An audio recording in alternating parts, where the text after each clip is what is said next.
Cuesta imaginarse la calle Ministro González como una huella en el medio del arenal, mucho más a un gobernador tendido sobre una zanja, acorralado y en medio de una lluvia de balas.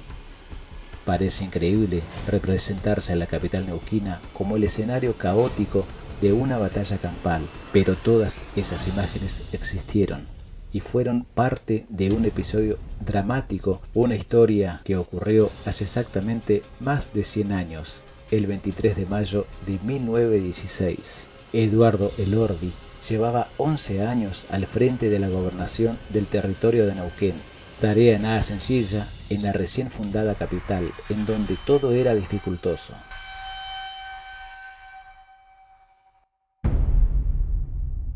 El pueblo recién comenzaba a crecer entre medio de las bardas. Los servicios prácticamente no existían. Las calles de tierra eran caminos precarios que se desdibujaban con los caprichos del viento.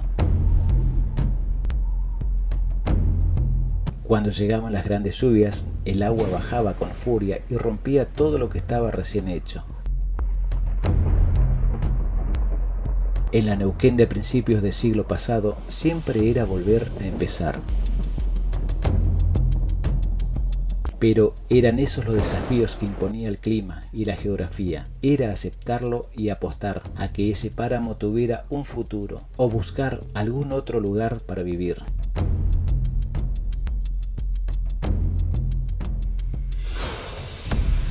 El gobernador de ese territorio estaba asomado sobre el zanjón cuando una bala le pasó apenas a unos centímetros de la cabeza.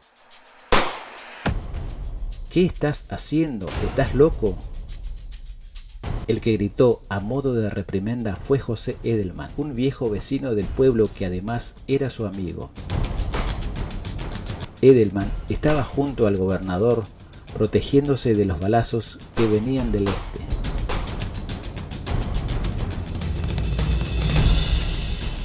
Una hora antes, el gobernador descansaba en su casa de calle Belgrano y 9 de julio, tratando de recuperarse de una fuerte gripe, cuando le dieron la noticia. Había un motín en la cárcel U9 y los presos querían fugarse.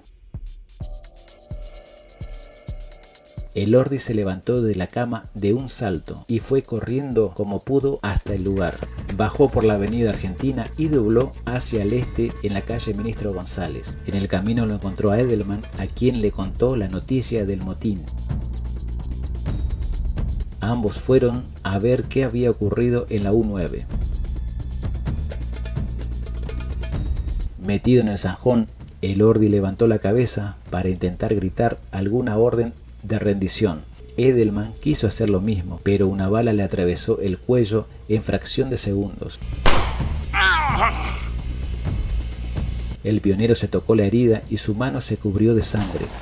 Sorprendido y aterrado, lo miró al gobernador como buscando una explicación.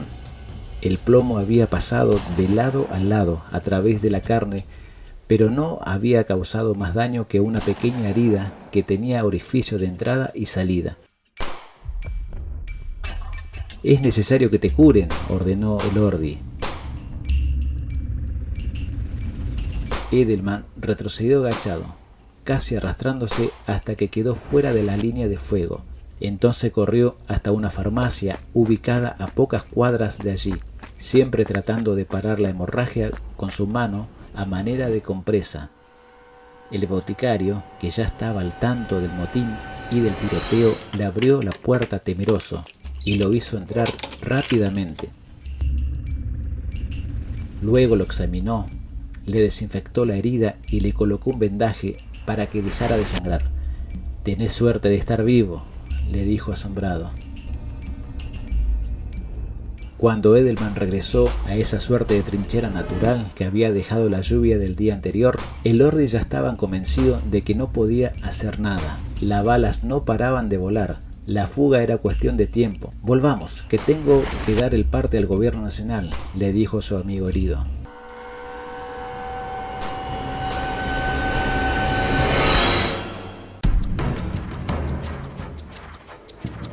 En la prisión, los reclusos tenían el poder y estaban listos para escaparse.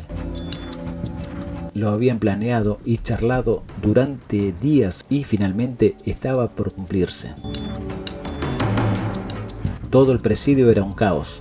Algunos no querían plegarse a la fuga porque tenían causas menores y estaban por cumplir la condena ese mismo año. Pero los líderes fueron claros: el que no tomara un fusil sería asesinado. No se trataba de una amenaza suelta en un momento de tensión.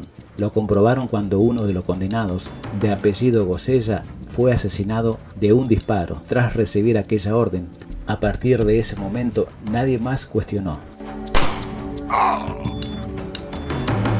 Una vez que el control del penal fue total, casi un centenar de reos salió a la calle a buscar las vías de escape que les garantizara la libertad, pero se encontraron con algunos gendarmes que habían llegado a la cárcel al escuchar los primeros disparos. El tiroteo fue intenso, pero no duró tanto. La muchedumbre armada y enfurecida pudo más que cualquier intento de los gendarmes, que inmediatamente se replegaron.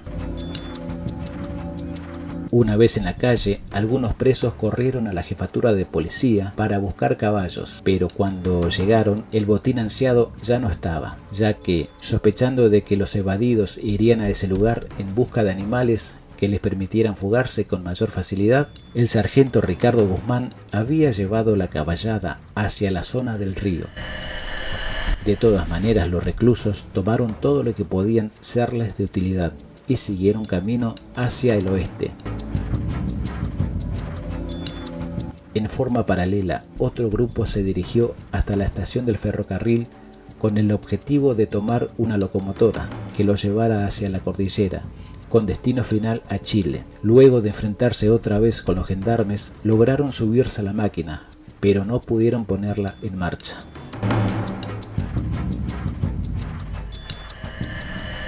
El plan se conocería tiempo después. Incluía un asalto al Banco Nación para hacerse de efectivo, al juzgado letrado para quemar expedientes y prontuarios y uno más al diario Neuquén para inutilizar la imprenta y evitar que se dieran noticias sobre lo sucedido. Ninguno de estos objetivos se logró. Para ese momento, el pueblo ya parecía sitiado. La noticia de la fuga había corrido rápidamente entre los vecinos, que estaban aterrorizados, pero preparados para repeler cualquier asalto a su propiedad. Ya se sabía que algunos comercios y chacras de la zona habían sido saqueados y que el saldo de muertos por el motín seguía avanzando. El hecho más grave había ocurrido en el establecimiento Los Canales, propiedad de los hermanos Plotier, donde hubo un intento de asalto al almacén que terminó con la vida de uno de ellos. Según los testigos, Alberto y Adolfo Plotier llegaron con 2 peones a su propiedad, cuando se encontraron con 4 de los fugados que escaparon inmediatamente al notar que los comerciantes estaban armados.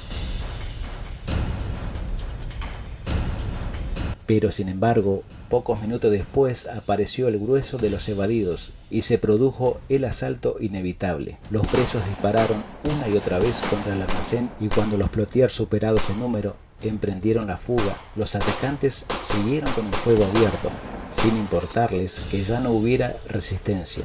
Una de esas balas impactó en la cabeza de Adolfo, que cayó muerto de manera instantánea. Los otros lograron escapar.